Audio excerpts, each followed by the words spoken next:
ഈ ഇല അറിയില്ല, ഈ ഇല ഇതുണ്ട, ചെറിയ മരമാണ്. ഇതാണ് ആര്യവേപ്പ് അഥവാ നീം.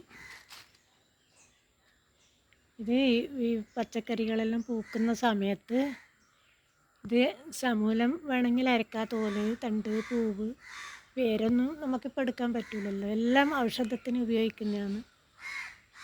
ഇതിപ്പോൾ ഞാൻ ഇല മാത്രമാണ് പറിക്കുന്നത്. ചെറിയ ചെടിയാണ്, 2-3 ചെടി ഉണ്ടായിരുന്നു, എല്ലാം ഉണങ്ങിപ്പോയി. വെള്ളത്തിൻ്റെ കുറവ് കൊണ്ട് 1-2 വയസ്സായപ്പോൾ തന്നെ ഉണങ്ങിപ്പോയിന്. ഇത് തൈൻ്റെ ചുവട്ടിലായതുകൊണ്ട് അധികം വളർച്ചയൊന്നുമില്ല, എന്നാലും ഞങ്ങൾക്ക് ചെറിയ ആവശ്യത്തിനെല്ലാം ഉപയോഗിക്കാൻ പറ്റും. ഈ വൈറസിൻ്റെ പ്രശ്നം കൊണ്ടുള്ള തൊണ്ടവേദനക്കെല്ലാം ആവി പിടിച്ചാൽ പെട്ടെന്ന് സുഖം കിട്ടുന്നുണ്ട്. മരുന്ന് കഴിച്ചിട്ടൊന്നും കുറയുന്നില്ലെങ്കിൽ ഇത് മഞ്ഞളും വെച്ച് ആവി പിടിച്ചാൽ നല്ല മാറ്റം ഉണ്ടാകുന്നുണ്ട്. ഞാൻ ഇന്നിപ്പോൾ പച്ചക്കറിയെല്ലാം പൂക്കുന്ന സമയത്ത് അടിച്ചു കൊടുക്കാൻ പറ്റുന്ന ഒരു കീടനാശിനീൻ്റെ രൂപത്തിലാക്കാൻ വേണ്ടിയാണിത് പറിക്കാൻ താഴ്ത്തി വെച്ചിട്ടുള്ളത് കൊമ്പ്. ഇനി ഇത് പൊട്ടിച്ചെടുക്കുക.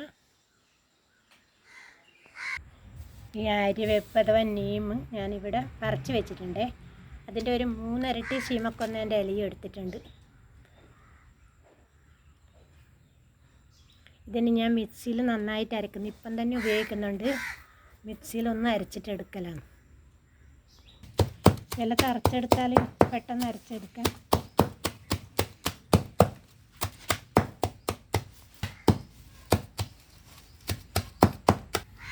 ഞാൻ കുറച്ച് നീർപ്പിച്ചിട്ട്, അരിക്കുന്നൊന്നുമില്ല, തടത്തിൽ ഒഴിക്കാനാണ്.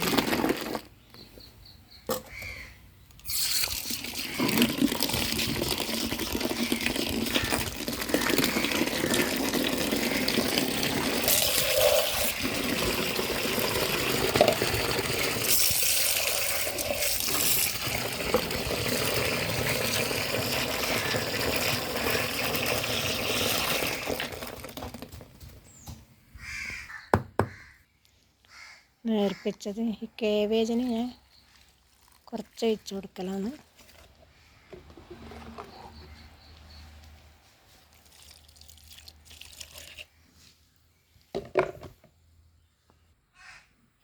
ഈ രീതിയിലുള്ള വെണ്ടക്കെല്ലാം വളരെ നല്ലതാണ്.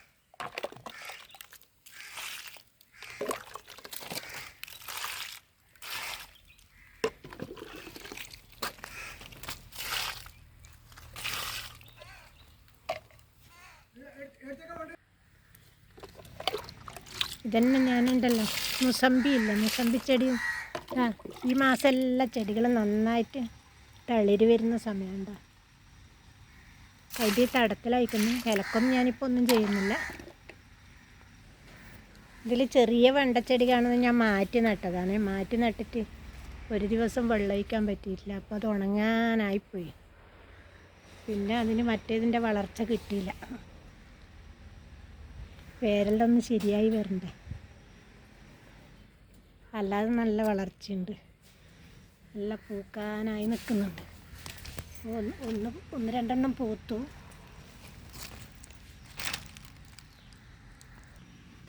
പിന്നെ ഞാൻ അത്തിപ്പഴത്തിന് ഒഴിച്ചു കൊടുക്കലാണ്.